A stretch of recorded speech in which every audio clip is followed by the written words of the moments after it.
Oke, saya ulangi lagi. Jadi pengujian tegangan tinggi itu tidak bisa disimulasikan.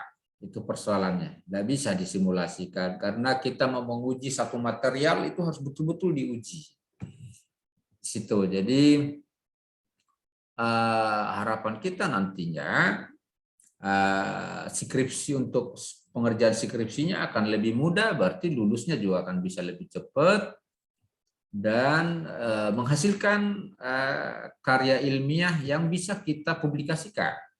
Saya punya target ini satu persatu nanti yang walaupun hanya 10 orang, berapa tadi 10 orang ya, 10 orang ini satu orang harus ada nanti internasional jurnal publikasinya.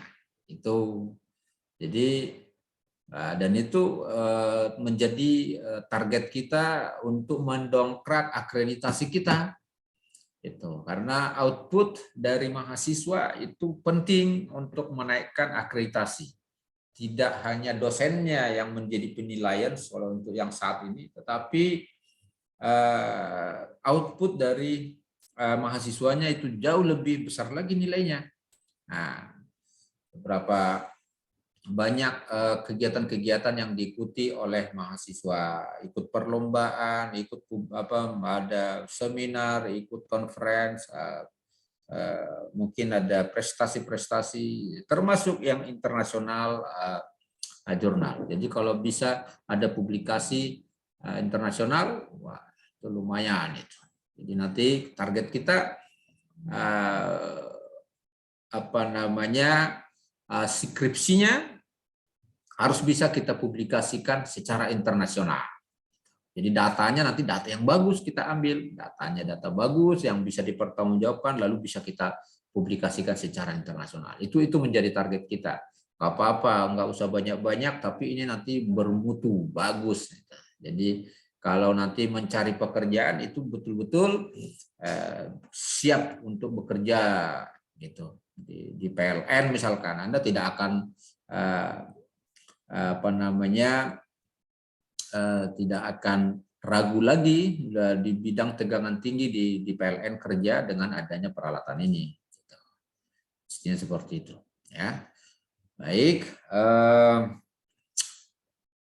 Itu sebagai motivasi untuk Anda bahwa Anda tidak salah pilih mengambil konsentrasi teknik tenaga listrik. Ya, baik. Kita lihat pada pertemuan pertama ini yang mau kita lihat adalah materi yang akan kita bahas sepanjang satu semester ini. Ya. Kita coba saya share dulu ininya sebentar.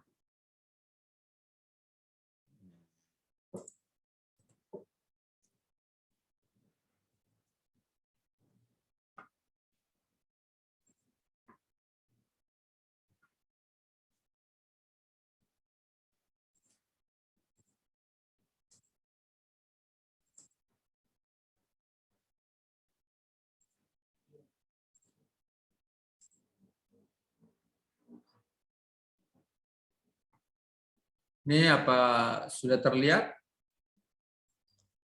Sudah, Pak. Di situ full screen atau kecil? Full screen, Pak. Full screen ya. Oke, di saya kok ada huruf-hurufnya ya, ada angka, ada tulisan, jadinya gambarnya jadi mengecil. Saya lihat dulu ya.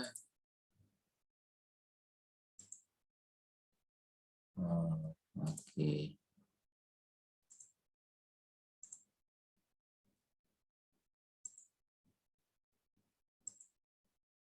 Oke, ini lebih besar.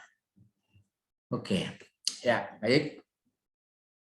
Tentang silabus mata kuliah teknik tegangan tinggi itu, ini yang menjadi pembahasan kita selama satu semester. Yang pertama tentu adalah pendahuluan, dan ini akan kita bahas pada pertemuan pertama ini. Ya. Kemudian materi yang kedua adalah tentang pengujian tegangan tinggi. Ya. Jadi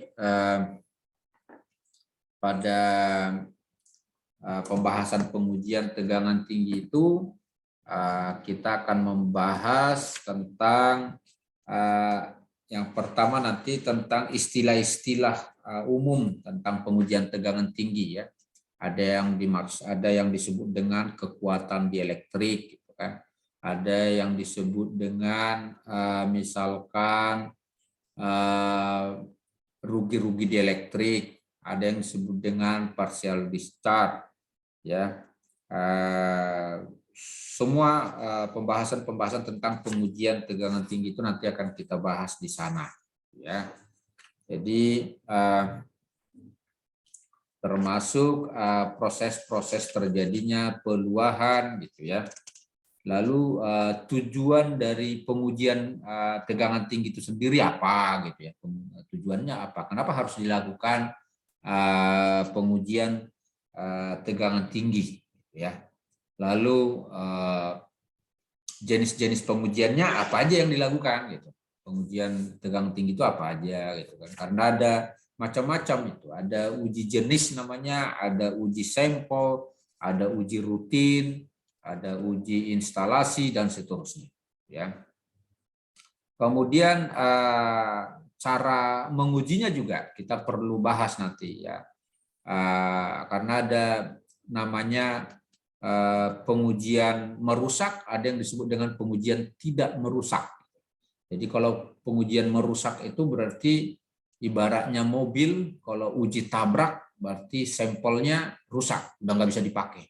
Ya, jadi begitu udah diuji, karena kalau misalkan uji tabrak itu kan berarti harus memang ditabrakkan, ya udah hancur mobilnya. Jadi dikorbankan beberapa sampel dari sekian populasi. Begitu ya kalau kita bicara masalah statistik. Jadi kalau mobil Toyota misalkan diproduksi untuk satu jenis itu misalkan bisa sampai 100.000 misalkan, ya udah dikorbankan itu 2 atau 3 mobil untuk diuji tabrak. Nah itu merusak itu namanya. Berarti tidak bisa digunakan lagi. Tetapi ada juga sifatnya pengujian tidak merusak gitu. Di mana pada saat diuji nanti sampelnya tidak rusak gitu. Objek ujinya tidak rusak, masih bisa dijual gitu. Nah itu ujinya apa-apa aja gitu. Nah itu nanti kita bahas di masalah pengujian tegangan tinggi. Lalu untuk pembahasan yang ketiga tentang sifat-sifat listrik material isolasi. Nah, di sini nanti akan kita bahas tentang sistem isolasi ya. Jadi ini kan material isolasi. Kita akan bahas tentang sifat-sifat listrik dari material isolasi. Ya, apa-apa aja sifat-sifat listriknya gitu ya. Jadi berdasarkan itulah nanti dengan mengetahui sifat-sifat listrik ini, itulah nanti yang akan diuji gitu loh. Dan itu juga ada kaitannya nanti dengan pengujian material yang bagian nomor 8 ini. Itu. Yang nomor 8 ini tentang pengujian material isolasi. Nah, yang diuji di pengujian material isolasi yang mana? Ya sifat-sifat listrik ini. Gitu. Kalau misalkan di sini ada kekuatan dielektrik, berarti di sini nanti akan ada diuji kekuatan dielektrik. Ya. Kemudian bedanya yang nomor 8 dengan nomor 9 apa? Kalau yang nomor 8 itu khusus isolasinya, kalau yang nomor 9 udah dalam bentuk peralatan. Ya, kalau misalkan trafo misalkan, atau motor-motor listrik misalkan, atau generator misalkan. Udah langsung diuji generatornya utuh dia. Nah, bagaimana mengujinya, rangkaian pengujiannya seperti apa, cara mengujinya seperti apa, nah itu dibahas. Nah, lalu di nomor 4, 5, 6 ini adalah cara kita membangkitkan tegangan tingginya. Karena tegangan tinggi itu sendiri bisa kita kelompokkan menjadi 3 jenis ini. Ada tegangan tinggi AC, berarti bolak-balik. Ada tegangan tinggi DC atau searah. ada tegangan tinggi impuls, ya. Jadi bagaimana kita membangkitkan tegangan tinggi AC, DC maupun impuls ini di laboratorium? Itu. Karena kita menguji, kalau misalkan kita kalau kita lihat transmisi itu tegangan tinggi di transmisi itu. Tapi itu nggak bisa kita manfaatkan untuk menguji peralatan karena itu tegangan tinggi. Menghubungkan ke sananya kita udah susah. Jadi nggak bisa, kita harus punya alat di laboratorium karena objek uji di laboratorium, padahal Anda tahu tegangan di laboratorium itu dari PLN itu hanya 220 volt dan itu adalah tegangan AC. 220 volt. Kita beli dari PLN itu 220 volt. Padahal kita mau menguji peralatan misalkan sampai katakanlah 100 kilovolt, 100.000 volt. Mau dari mana ini tegangan mau kita hasilkan? Nah, disitulah kita butuh peralatan yang tadi yang saya sampaikan, kita udah punya peralatan itu sekarang. Nah, jadi kita butuh peralatan untuk membangkitkan itu. Nah, bagaimana cara membangkitkan secara prinsip kerja? Nah, itulah dibahas di bab 4 atau topik yang keempat, kelima, dan keenam ini. Gitu. Sehingga nanti pada saat praktikum Anda sudah tidak kesulitan lagi secara prinsip kerja. Karena udah kita perkenalkan nanti di situ bagaimana prinsip kerja pembangkitannya, komponen-komponen apa saja yang dibutuhkan, mengoperasikannya seperti apa. Nah, pas sudah nanti di praktikum, lihat alatnya langsung, bandingkan dengan yang materi yang kita bahas di sini. Itu persis sama, connect dia antara materi di sini dengan praktikumnya nanti. Gitu. Ya.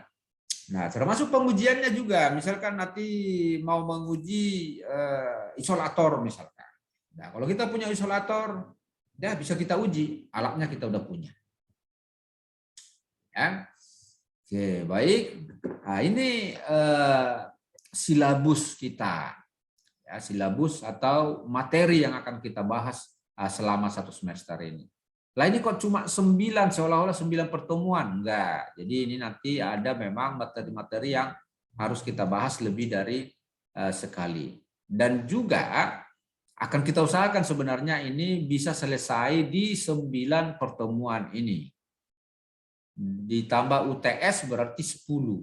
Nah, dengan harapan apa? Nanti 6 pertemuan terakhir atau 5 pertemuan terakhir lah, karena nanti UAS di terakhir. 5 pertemuan terakhir itu kita gunakan untuk membahas proyeknya nanti. Ya, jadi kita akan lakukan perkuliahan kita ini dengan berbasis proyek ya, jadi project based learning ya. Jadi nanti akan kita berikan tugas berupa proyek, nanti akan dikerjakan secara berkelompok ya. Lalu tapi karena pesertanya sedikit ya mungkin maksimum nanti 2 orang satu kelompok begitu ya, karena ini 10 orang berarti 5 kelompok lah, pas. Berarti pembahasan kita nanti kita coba usahakan ini 5 pertemuan tadi itu di setiap satu pertemuan nanti satu topik di proyek yang dikerjakan. Jadi 1 kali pertemuan itu betul-betul itu kita bahas di situ, mulai dari presentasinya, lalu tanya jawabnya, diskusi dan seterusnya, itu 1 pertemuan gitu. Kita akan lakukan seperti itu. Dan nanti di pertemuan kedua atau ketiga akan kita berikan tugas proyek itu sehingga punya waktu yang cukup banyak untuk membuat proyeknya sehingga bagus gitu. Jadi tidak buru-buru, bisa ada waktu yang cukup sehingga di pertemuan ke-10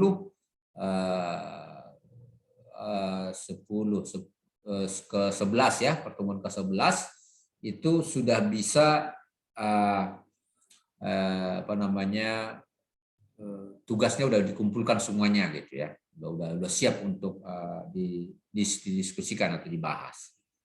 Nah, metodenya seperti itu nanti akan kita buat. Kenapa harus kita buat metodenya seperti itu? Dengan harapan peserta kuliah ini itu betul-betul memang bekerja dan belajar di luar dari perkuliahan pertemuan sehari-hari seperti ini. Karena memang tidak akan maksimal hasilnya kalau hanya mengharapkan pertemuan di sini, gitu ya. Hanya sekitar 1 jam lebih dikit, gitu ya. Apa yang mau bisa dapat apa kita kan? Jadi harus banyak mencari materi-materi di mana ini sudah mata kuliah konsentrasi dan materi tentang ini sudah cukup banyak sebenarnya di internet, itu banyak sekali, banyak jurnal-jurnal membahas tentang ini gitu. Jadi harus ada keinginan untuk mencari itu, dan itu akan dilakukan melalui tugas proyek nanti. Jadi tidak cukup hanya 1 atau 2 jurnal sebagai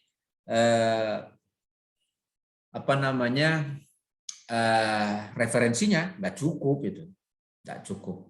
Harus mengumpulkan banyak referensi, lalu disarikan menjadi satu tulisan yang bagus, gitu ya. Dan itu juga menjadi sarana latihan bagi Anda untuk mengerjakan proposal. Karena ini Anda sudah semester 4 ya, semester 4. Nanti di semester 6, semester 5 6 itu sudah buat proposal. Semester 6 sudah buat proposal skripsi, sehingga di semester 7 sudah bisa mengerjakan skripsinya, sehingga target 3,5 tahun itu bisa tercapai. Harus seperti itu. Jadi dari sekarang itu sudah mulai berpikir topik-topik dan latihan-latihan bagaimana membuat tulisan-tulisan pemeringkas hasil-hasil penelitian orang lain. Itu udah dimulai dari sekarang. Jadi di mata kuliah ini latihannya tentang itu akan dilakukan di sini juga. Nah, itu kira-kira kenapa seperti itu metodenya kita buat. Dan hasilnya itu akan jauh lebih bagus daripada hanya perkuliahan yang sifatnya ceramah seperti ini. Ya, karena nanti yang dinilai juga di situ partisipasi dari peserta itu dinilai, ya, keaktifan di dalam berdiskusi itu dapat 10% dari total nilai, ya. Jadi lalu yang proyeknya 40% dari total nilai. Berarti total di diskusi dan juga materi yang dibuat nanti tugas proyeknya itu udah 50%. Nah, yang 50% lagi dari mana? Kalau ada kuis atau tugas-tugas di luar dari proyek itu hanya 10%. Lalu UTS-nya berapa? 15%. UAS berapa? 25%. Nah, ini totalnya 100%. Seperti itu. Jadi bobot yang paling besar itu adalah proyek dan diskusinya. Itu langsung 50%. Jadi jangan disepelekan, nanti betul-betul dikerjakan dengan sebagus-bagusnya, sebaik-baiknya. Sehingga diskusinya juga enak. Dan saya nanti harapkan ada bimbingannya gitu loh. Jadi setelah dibuat ada progresnya, dikumpulkan. Jadi nanti setelah sekian waktu, misalkan kita buat misalkan 2 minggu atau 3 minggu begitu kan, setelah diberikan tugas dikumpulkan dulu untuk saya periksa kekurangannya apa, itu kan, kekurangannya apa, tambahkan ini atau mungkin coret ini, tambahkan ini, cari referensi lagi tentang ini, misalkan seperti itu. Sehingga nanti betul-betul jadi seperti ringkasan yang bagus lah gitu ya. Jadi nggak hanya asal copy pas dari tulisan orang, enggak, dibahasakan dengan bahasa sendiri gitu loh, ditulis. Kira-kira seperti itu rencana proyek yang akan dikerjakan nanti ya. Di samping itu juga akan ada nanti berupa simulasi ya, tugas-tugas simulasi, karena di pembangkitan ini bisa disimulasikan. Sehingga nanti pada saat praktikum udah lebih siap lagi karena kita udah ada simulasi yang ini, simulasi pembangkitannya. Lalu nanti pada saat praktikum ada pengujiannya langsung, pembangkitannya langsung, lalu ada juga analisis dengan simulasi seperti apa, jadi bisa dibandingkan. Ya. Apa perbedaannya? Kenapa berbeda kalau memang berbeda? Seperti itu. Ya. Nah, itu kira-kira gambaran tentang materi perkuliahan kita ya. Jadi tadi untuk penilaian, kalau saya tulis di sini apa namanya proyeknya ini kita kasih 40% ini. Lalu partisipasi ya,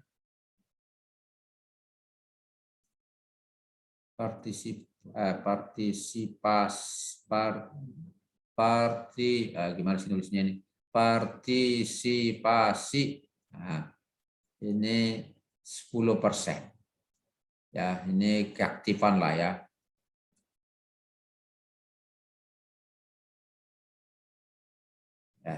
Lalu apa namanya kuis atau tugas ya, ini 10%. Lalu UTS kita ini 15%. UAS ini 25%. Inilah penilaian.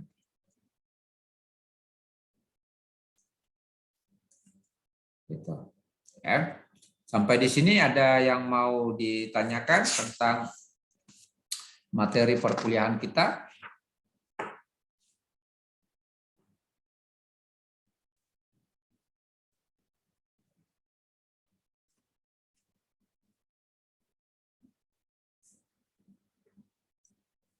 Ada? Nggak ada? Baik. Kalau nggak ada, kita lanjutkan dengan pendahuluan ya. Jadi materi kita kan tadi yang pertama pendahuluan, jadi pengantar lah, sifatnya mengantarkan apa hal-hal apa yang harus kita pelajari tadi ya. Dan kenapa harus ada tegangan tinggi, kira-kira seperti itu. Nah ini, sorry, ada nih. Boleh balik ya. Nah, ini yang menjadi latar belakang kenapa harus ada tegangan tinggi. Karena pada awalnya, pada saat ditemukannya listrik, sistem kelistrikan, udah ditemukan generator, lalu dari generator ini udah dihasilkan tegangan, lalu dikirimkan ke konsumen. Pada awalnya prinsipnya hampir sama persis dengan kalau kita di rumah itu punya genset, punya generator. Ya, kita punya generator, ya sudah langsung dipakai di rumah itu saja. Ya. Nah, ternyata seiring dengan perkembangan sistem kelistrikan, ternyata tidak sesederhana itu. Karena kebutuhan akan listrik semakin besar, dibutuhkan ternyata generator yang lebih besar juga.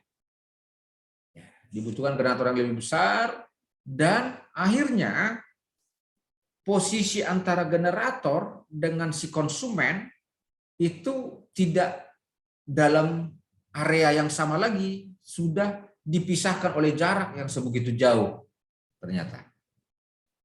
Ya. Jadi antara pembangkit dengan konsumen atau si pengguna listrik itu dipisahkan oleh jarak yang begitu jauh. Nah, sementara untuk menghubungkan itu adalah dengan menggunakan konduktor ini. Ada konduktornya, kan gitu. Nah, persoalannya adalah bahwa konduktor ini mempunyai resistansi, ada R-nya.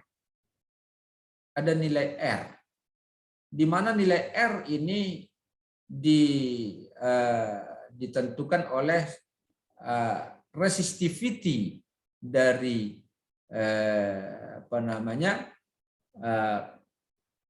materialnya, ya, resistivitas, lalu jadi bengkok begitu. Lalu panjang konduktornya, berarti ini ditentukan oleh jarak. Kalau misalkan jaraknya 1 kilo mungkin nggak begitu masalah, tapi ternyata jarak itu bertambah terus, bahkan sampai ribuan kilometer. Jadi L panjang ini, dan A luas penampang. Ya. Nah, berarti kalau jaraknya semakin jauh, R-nya semakin besar. Ya. Lalu resistivity juga memang berpengaruh, tetapi kita tidak bisa terlalu banyak juga melakukan perubahan di sini, karena ini kan betul-betul karena materialnya. Misalkan campur dengan baja, kadang-kadang masalah kekuatan mekanis tidak boleh hanya aluminium murni. Lalu kalau yang bagusnya sih ya pakai tembaga gitu, tapi tidak juga digunakan tembaga murni karena lembut, ya kan, lembek dia, lunak dia. Udah itu sangat mahal gitu. Nah, oleh karena itu dibutuhkan campuran. Malah kalau untuk konduktor-konduktor yang transmisi itu menggunakan aluminium dicampur dengan baja. Artinya row ini kita nggak begitu bisa banyak melakukan penurunan untuk ini karena supaya R-nya turun. Nah, kenapa harus R turun? Nah, nanti akan kita lihat. Ya. Nah, jadi sebenarnya usaha kita harus ada bagaimana menurunkan R ini, karena L semakin jauh ini, L naik terus karena semakin jauh konsumen dengan si pengirim daya. Nah, dengan demikian ada juga usaha untuk menaikkan A sebenarnya. Kalau A diperbesar berarti R turun. Cuma ini akan berkaitan dengan material yang dibutuhkan. Berarti nanti ukurannya akan semakin besar, kan? Terus juga akan sulit kita menggantung konduktor dengan ukuran yang sangat besar. Materialnya juga sangat mahal jadinya. Jadi nggak bisa dilakukan banyak hal tentang ini. Akhirnya apa? Berarti kita nggak begitu banyak yang bisa kita lakukan ternyata dengan R ini. Semakin jadi nggak bisa, ya pokoknya semakin jauh berarti akan semakin besar R-nya. Nah, kenapa R harus diperkecil tadi? Sebenarnya di latar belakangnya dari sini rugi-rugi daya sebenarnya. Pada saat pengiriman, karena tadi kita bicara masalah bagaimana kita mengirimkan daya dari generator ini ke konsumen. Di sini ada konsumennya. Di sini. Ya, berarti ada sejauh L di sini. Nah, sementara rugi-rugi daya ternyata ini adalah rugi-rugi daya ini adalah I kuadrat R. Nah, karena ini kerugian, jadi kalau artinya apa? Kalau diproduksi satu megawatt di generatornya, ini tidak akan sampai ke konsumen 1 megawatt. Turun dia dari sini. Tergantung seberapa besar rugi-rugi daya di sini. Nah, kalau misalkan rugi-ruginya drop 200 mega, 200 berarti 1 mega berarti jadi katakan 0,2 berarti jadi 0,8. mega yang sampai ke konsumen. Nah, seberapa besar ini ditentukan oleh seberapa besar arus dan R. Nah, sementara arus itu ada kaitannya dengan daya yang akan dikirimkan. Kalau daya yang dikirimkan semakin besar, otomatis I-nya semakin besar dong. Karena kita ketahui V atau daya ini S sama dengan V kali I. Jadi V itu tegangan, I sama dengan arus. Jadi kalau kapasitas dayanya besar, misalkan ini adalah 1 MVA, berarti apa namanya, pada saat kita kirimkan daya itu berarti I-nya akan besar juga. Semakin tinggi ini, semakin tinggi I-nya, kan begitu. Tetapi itu dengan syarat kalau V-nya konstan, kan begitu. Jadi hal yang bisa dilakukan adalah menurunkan arus dengan menaikkan tegangan. Ya. Sebelum ke sana, kita lihat rumus yang lebih detailnya. Jadi artinya di sini arus harus diperkecil. Ini yang menjadi tujuannya sebenarnya. Arus harus diperkecil. Dengan cara apa? Tegangan dinaikkan. Berarti kita akan butuh saluran udara. Ini saluran udara tegangan tinggi atau saluran udara tegangan ekstra tinggi. Ini tegangan ekstra tinggi. Ya. Ekstra tinggi. Oke. Nah, coba kita lihat secara apa namanya? Bentar.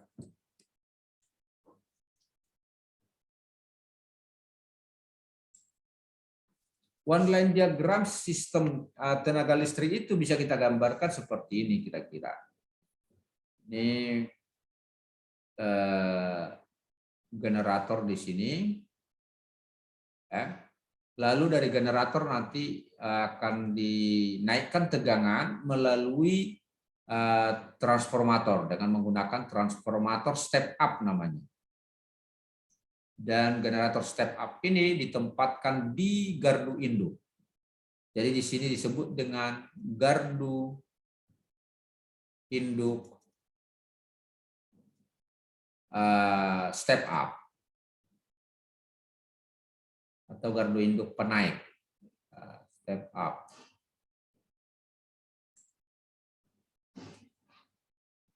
Atau sering disebut dengan substation atau step up substation.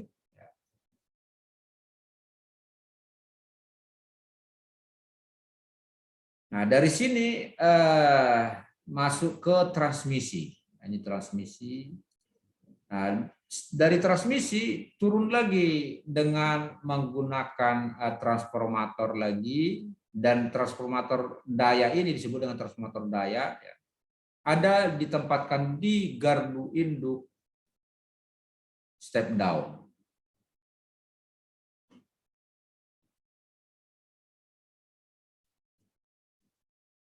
Nah, dari sini nanti ke saluran distribusi. Ini saluran distribusi. Ini saluran namanya transmisi. Ya, saluran transmisi, saluran distribusi. Lalu dari sini nanti turun lagi ke sini ada trafo. Ini yang sering Anda lihat di tiang-tiang listrik itu ada trafo. Lalu dari sini nanti akan bercabang ke rumah tangga. Lalu dari sini ke industri, gedung-gedung perkantoran. Ya.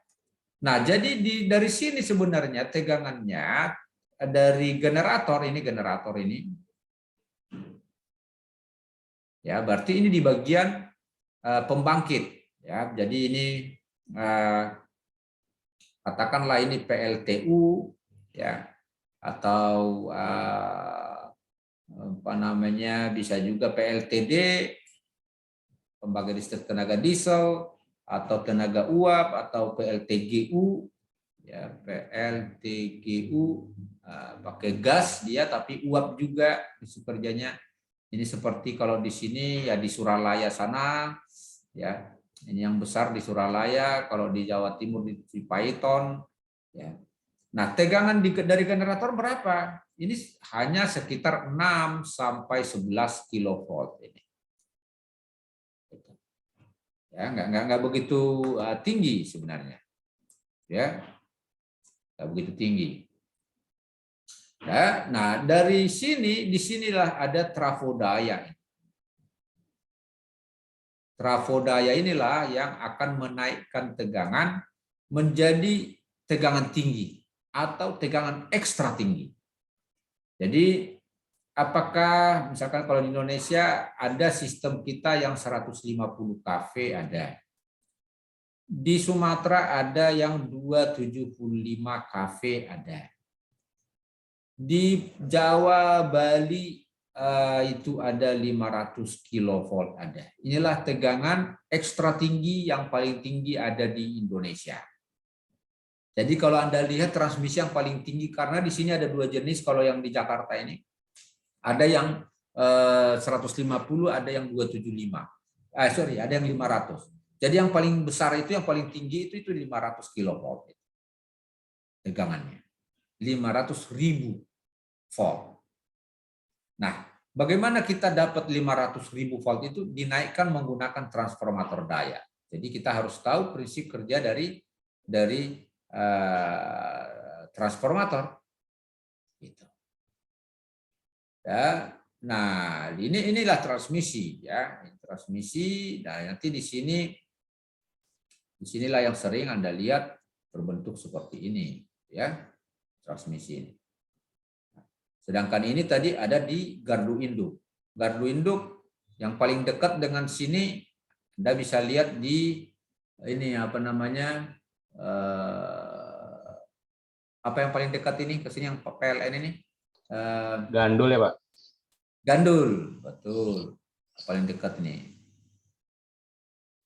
Di gandul itu ada gardu induk di sana. Ya, gardu induk gandul.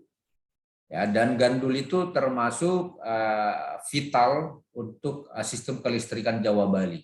Kenapa? Karena di gandul inilah diatur, karena di situ ada pusat pengaturan beban namanya. Mereka singkat pusat pengaturan P3B kalau tidak salah namanya.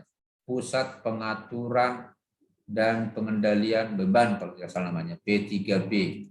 Unit P3B, P3B. Jadi bagaimana mengendalikan tegangan, di mana harus diputus. Misalkan kalau ada gangguan di sana harus diputus. Itu dari sana dikendalikan semua. Karena pengendalian untuk transmisi mana gardu induk yang mana yang mau dibuka, mana yang mau ditutup, itu mau dihidupkan, itu udah online semuanya. Jadi tidak secara manual lagi ditelepon ke Jawa Tengah, matikan di sana gitu, enggak. Udah online semua. Jadi jangan salah kalau kita ambil sistem tenaga listrik, jadi kita hanya belajar tenaga listrik, enggak. Secara keseluruhan jadi tahu kita sebenarnya, harus kita tahu. Termasuk bagaimana nanti masalah pengendalian itu harus tahu juga. Ya peralatan elektronika juga harus tahu. Ya jadi komplit di sistem tenaga listrik itu pengetahuan kita harus komplit. Ya. Nah, terus di gardu induk ini gardu induk step down, disinilah diturunkan menggunakan trafodaya lagi di sini. Ya, menggunakan trafodaya. Diturunkan dari 275 dan seterusnya ini masuk ke saluran distribusi ini 20 kilovolt. Ya, inilah yang di pinggir jalan yang sering Anda lihat tiang listrik kalau masih yang dia saluran udara, bukan yang underground, yang bawah tanah, ya, yang bentuknya begini saja dia. Ada isolator di sini begini, di sini ada isolator juga, di sini ada isolator. Ya, nanti tinggal salurannya begini, ada 3 kawat. Nah, trafonya biasanya ada digantung di tiang ini begini. Ini trafo distribusi yang ini. Ini kita sebut dengan trafo distribusi. Jadi dia dari 20 kV turun menjadi 220 volt. Nah, yang biasa di rumah tangga dari sinilah yang dihubungkan ke rumah.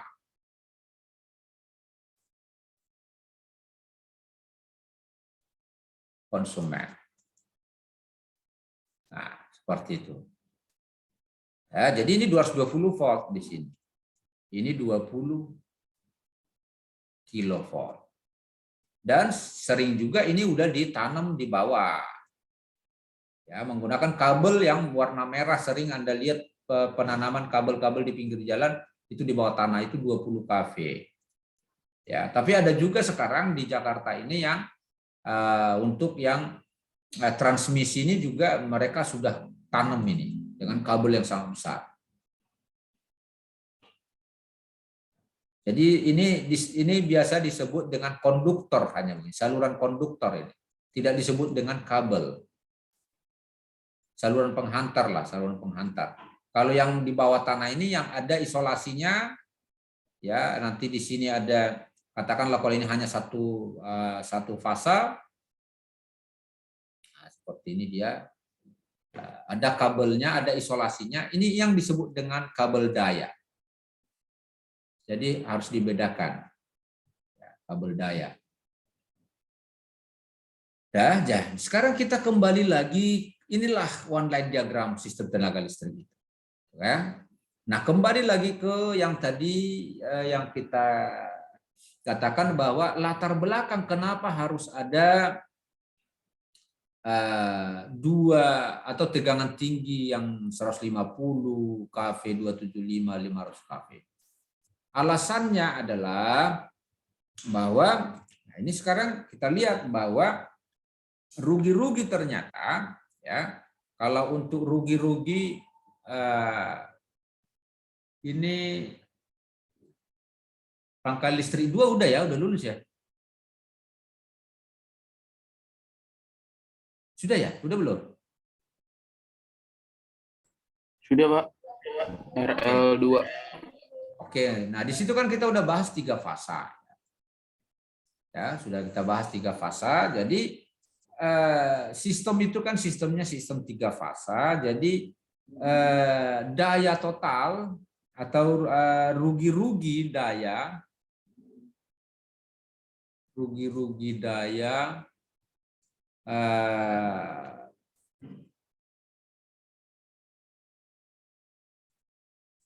transmisi sistem 3 fasa itu adalah kita simpulkan delta PT ini adalah 3I kuadrat R. Satuannya adalah watt. Ya. Di mana I-nya ini adalah arus pada konduktor transmisi, ya. Arus pada konduktor transmisi, lalu R-nya adalah resistansi konduktornya.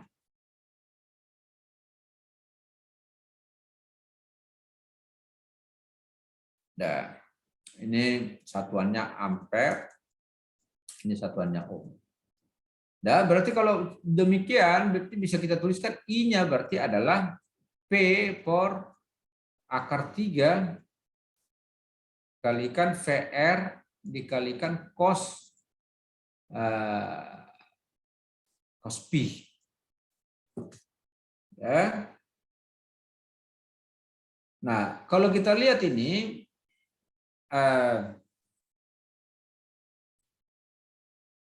ini untuk beban seimbang ya, arus pada konduktor transmisi beban setimbang, ya, beban setimbang. Ya, berarti delta PT tadi sama dengan P kuadrat R per VR kuadrat dikalikan cos Pi kuadrat. Ya. Nah, sekarang coba kita, ini adalah rugi-rugi. Rugi-rugi daya. Ya. Sedangkan yang ini, P ini adalah daya yang dikirimkan, yang dikirim. VR itu adalah tegangan transmisinya.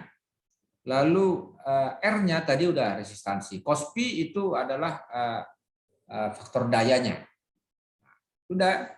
Nah, coba kita lihat kalau kita seandainya menginginkan delta PT ini kan kerugian. Berarti kan kita harus turunkan ini. Apa yang harus kita lakukan?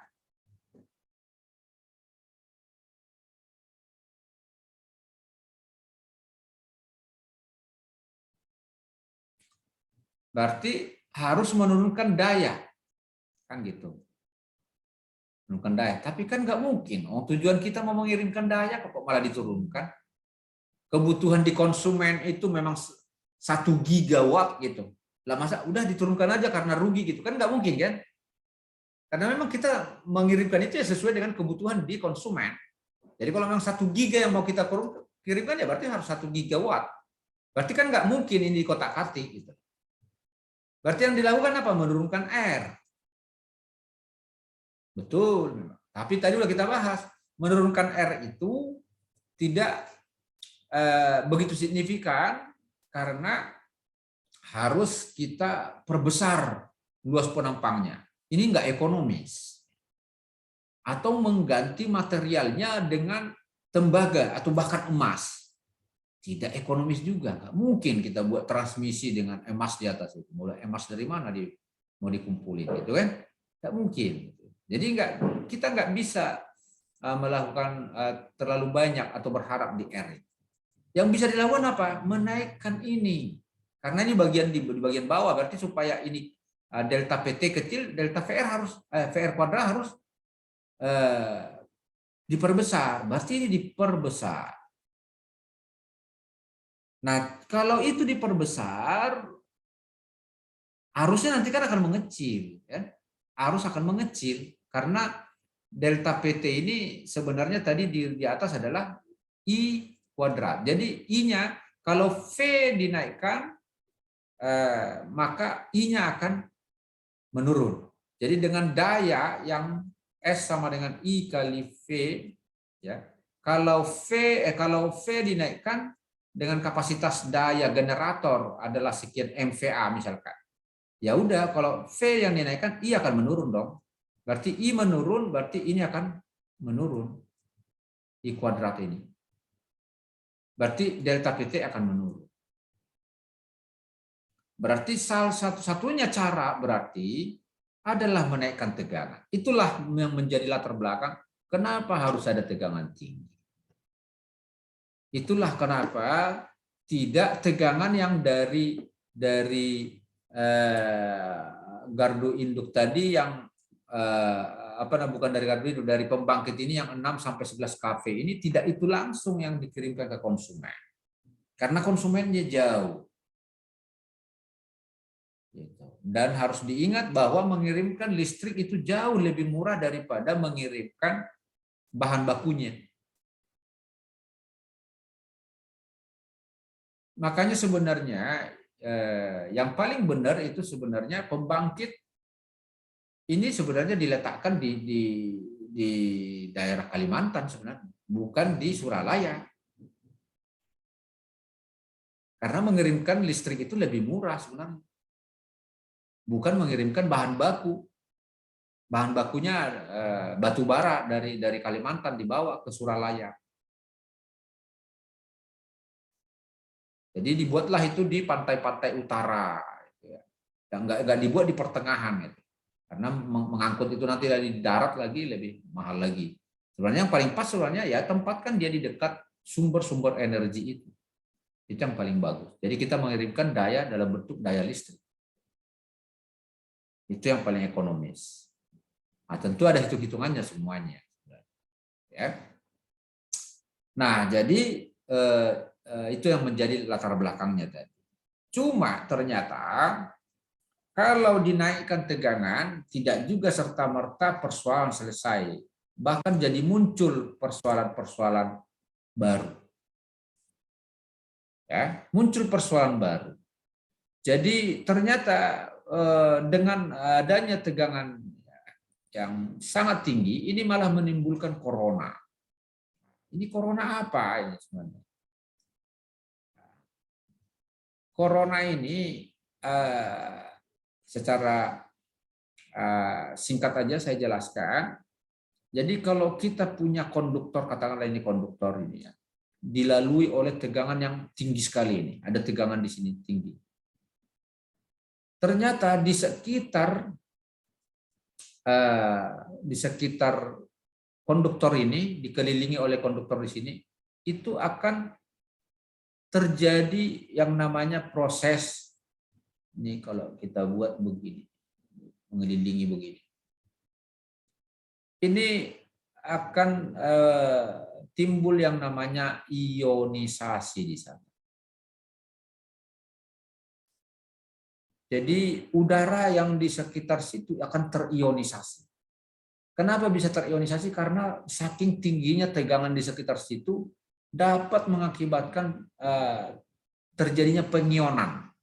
Jadi terjadi proses lepasnya elektron dari ikatan molekul-molekul udara yang ada di sekitar situ, sehingga di sini akan muncul ion-ion terlepas. Di situ ada ion positif, ion negatif seperti itu, dan dalam wujud secara visual di situ akan terjadi sebenarnya di sini cahaya. Sebenarnya di situ seperti terjadi kontak atau arus yang mengalir, seperti arus yang mengalir di udara di sekitar konduktornya, gitu ya. Dan itu hanya mengelilingi konduktor itu saja sebenarnya. Tetapi itu persoalannya adalah itu membutuhkan energi juga sebenarnya. Jadi apa? Muncul namanya rugi-rugi corona. Ini masalah juga. Jadi kalau terlalu tinggi juga kita naikkan, ternyata jadi rugi-rugi corona itu akan membesar. Tujuan kita menaikkan tegangan adalah untuk mengurangi rugi-rugi daya, tapi kalau terlalu tinggi, rugi-rugi corona yang muncul. Ini juga masalah. Dan itu ada hitung-hitungannya, ya nanti tinggal dihitung mana yang apakah jadi sangat besar rugi-rugi coronanya, kan begitu. Jadi bukan persoalan di R-nya lagi, tetapi di ionisasi yang terjadi di sekitar selubung konduktornya. Ini masalah. Kemudian masalah yang berikutnya, ternyata saluran udara tegangan ekstra tinggi membutuhkan material isolasi yang mahal. Ini juga jadi ini pertimbangan ekonomi ini, karena juga tadi tujuan menaikkan tegangan sebenarnya juga alasan ekonomi, karena supaya jangan terlalu banyak energi yang terbuang, sehingga akhirnya nanti pada akhirnya biaya untuk memproduksi energi itu semakin mahal, gitu kan. Ditekanlah dia dengan menaikkan tegangan, tetapi konsekuensinya muncul masalah baru, karena trafo dan seterusnya tadi peralatan-peralatan membutuhkan isolasi yang banyak volumenya. Isolasi semakin banyak. Apalagi menggunakan kabel misalkan. Kalau kabel berarti kabelnya itu harus banyak isolasinya. Biaya lagi, mahal jadi. Jadi membutuhkan juga menaikkan biaya secara ekonomi juga. Nah, tentu akan ada hitung-hitungannya nanti. Mana yang lebih untung gitu.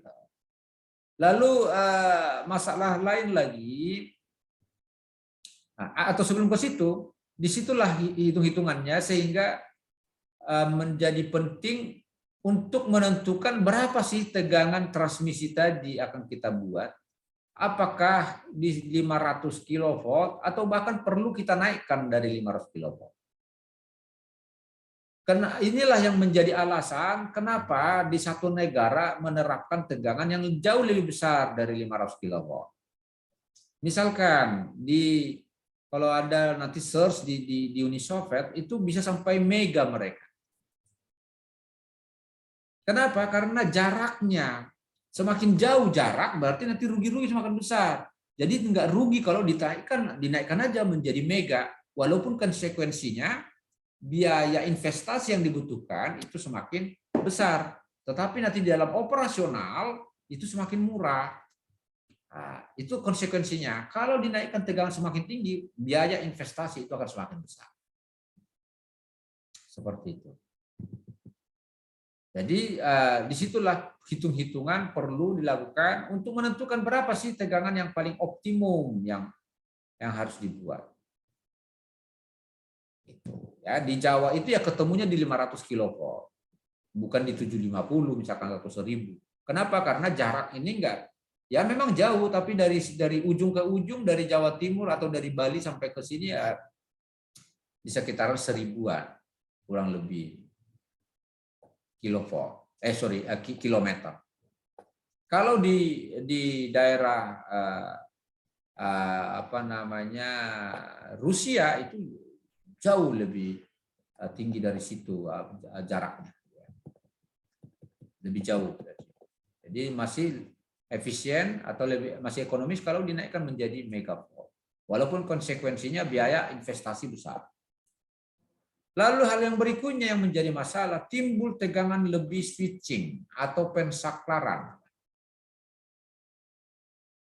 Jadi karena tegangannya tinggi, lalu proses pembukaan dan penutupan saklar itu menjadi hal besar karena akan muncul tegangan yang berbentuk impuls seperti ini. Nanti akan kita bahas seperti apa masalahnya dengan ini. Yang pasti ini adalah tegangan lebih. Tegangan lebih ini bisa merusak peralatannya, merusak ini. Tidak diinginkan ini sebenarnya. Ini merusak. Karena tegangan yang kita inginkan itu adalah tegangan yang mulus seperti ini, bolak-balik begini. Sementara kalau ada spike-nya dia akan begini nanti. Nah ini merusak ini. Merusak peralatan ini. Berbentuk impuls begini. Lalu berikutnya, karena tegangan yang kita gunakan itu besar, jadi ini harus diangkat ke menara yang sangat-sangat tinggi. Nah ini tingginya ya kalau Anda lihat yang tegangan 500 kV itu bisa sampai berapa puluh meter ini ke atas, diangkat ke atas. Nah berarti muncul biaya juga, biaya ini juga akan naik, biaya pembuatan menara.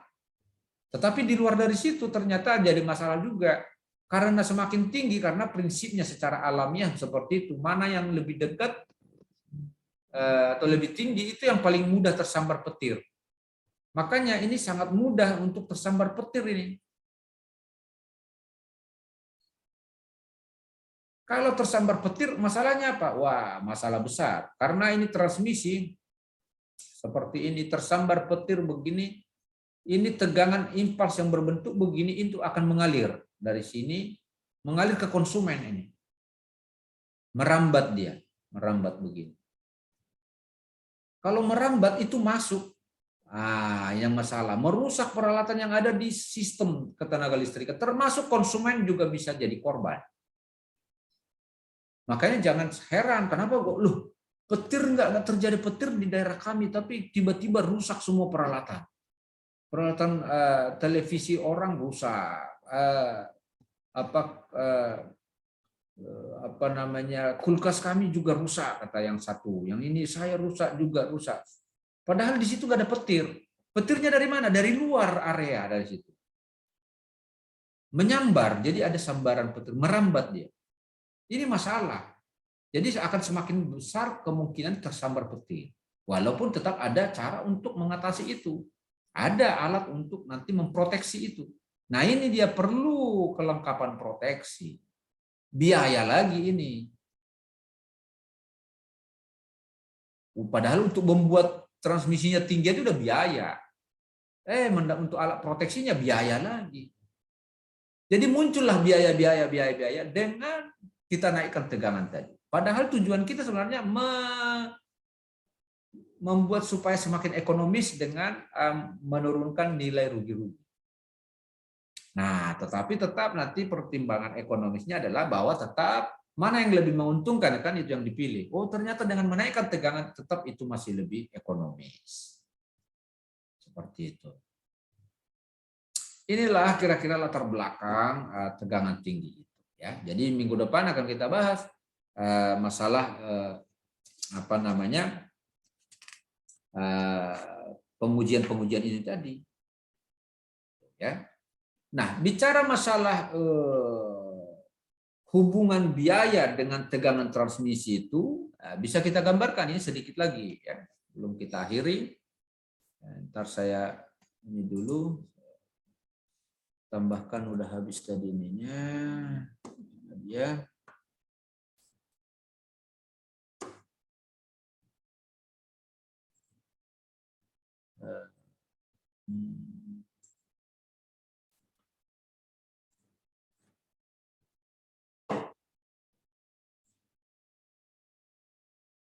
Hubungan biaya dengan tegangan transmisi.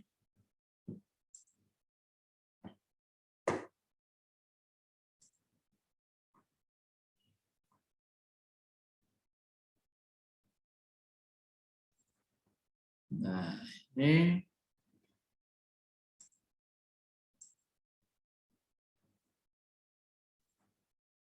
oke, terlihat ini? Terlihat, Pak. Lihat, Pak.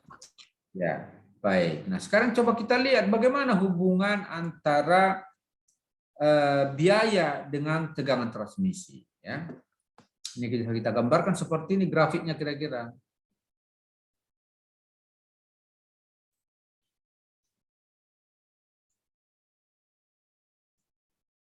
Kalau ini biaya, lalu ini apa namanya tegangan transmisi, tekanan tegangan transmisi.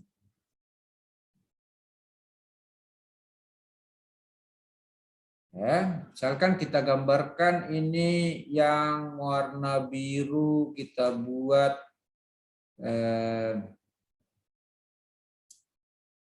biaya rugi-rugi. Jadi kalau semakin tinggi tegangan biaya rugi-rugi yang terbuang itu akan turun. Begitu kan semakin tinggi ya, berarti rugi-rugi kan yang terbuang makin kecil. Tetapi apa namanya biaya peralatan investasi ya untuk peralatan itu akan semakin besar, termasuk bukan hanya investasi tapi termasuk perawatan juga, biaya perawatan. Ya, jadi untuk biaya peralatan lah kita sebut, biaya peralatan baik untuk investasi maupun pengoperasian. Ini akan meningkat. Jadi semakin tinggi akan semakin naik, makin naik begini. Ini biaya peralatan. Nah, ini tadi yang biru adalah biaya rugi-rugi. Ini adalah rugi-rugi daya. Nah, lalu bagaimana kita menyimpulkan di tegangan berapa harus kita buat tegangan yang paling optimum? Berarti ini adalah gabungan dari sini. Jadi kalau ini dijumlah, yang dua garis ini dijumlah, kita akan dapatkan satu grafik.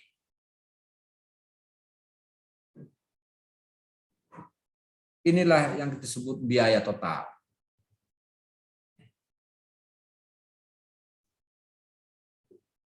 Nah, di mana ini titik di sini, ya, inilah yang disebut dengan tegangan optimum. Jadi disinilah ketemu yang Indonesia di yang di Pulau Jawa itu ketemu di 500 kilovolt itu.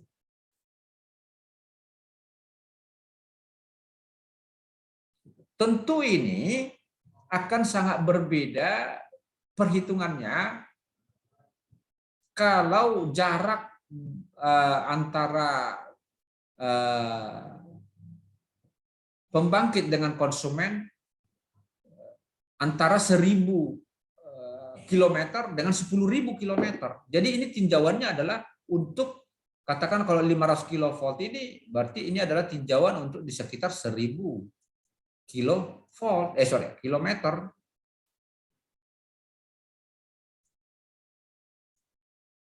Tentu akan berbeda ini grafiknya kalau kita bahas dengan jarak 10.000 kilometer. Kenapa? Karena penurunan ini akan berbeda, ini akan berubah. Mungkin bukan di sini dia, tapi mungkin akan begini, makin ke sana dia. Karena dibutuhkan tegangan yang semakin besar supaya dia turun. Nggak secepat ini dia penurunannya. Kalau dia di 10.000, dia mungkin akan melandai begini.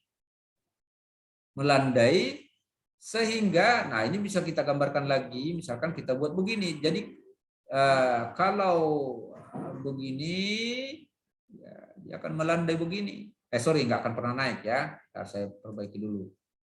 Nah, biar nggak menyesatkan. Tetap turun, tetapi penurunannya lebih lambat. Gitu. Yang pada akhirnya titik temu antara ini dengan ini tadi jadi berbeda. Berarti nanti grafiknya juga akan berubah. Jadi dari sini dia. Di mana titik optimumnya jadi di sini. Ya mungkin ini udah di 750 kilovolt. Kalau jaraknya semakin jauh.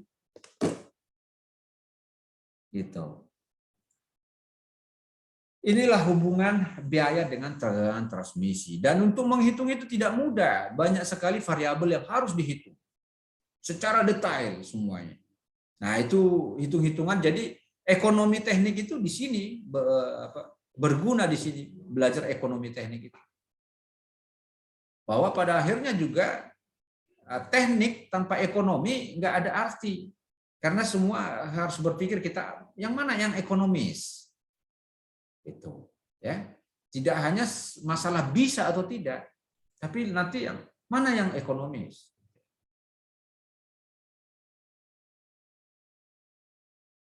Kalau udah di tahap aplikasi, kalau di tahap penelitian ya kadang-kadang belum terukur masalah masalah biaya itu kadang-kadang nggak menjadi pertimbangan, nggak begitu ini, karena udah dia berpikir ke depan nanti jadi. Kira-kira seperti itu. Sampai di sini ada pertanyaan?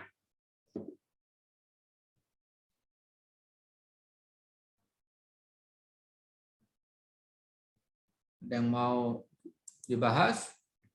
Mohon maaf Pak, dikoreksi untuk penyebutan UIP2B, unit induk pusat pengaturan beban. Ya, ini sudah berubah. Dulu kalau dulu namanya P3B kalau dulu. Jadi itu istilah dulu. Kalau sekarang udah jadi UIP2B ya, unit induk pusat pengaturan beban. Ya, makasih.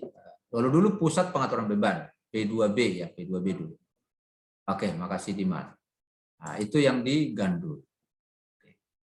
Ya. Ada lagi?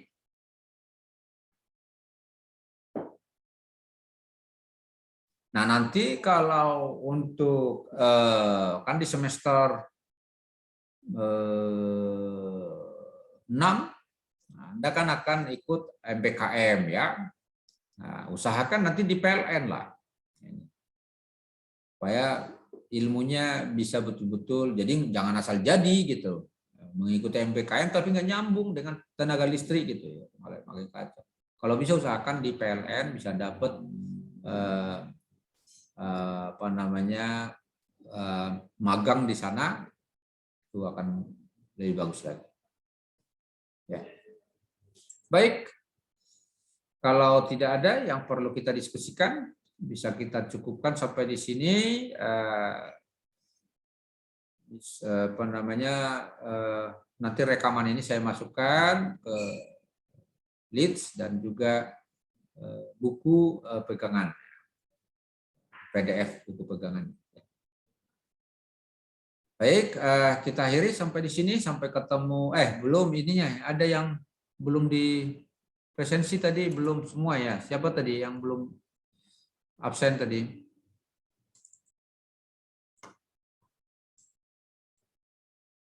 Wandasari? Mana Wandasari?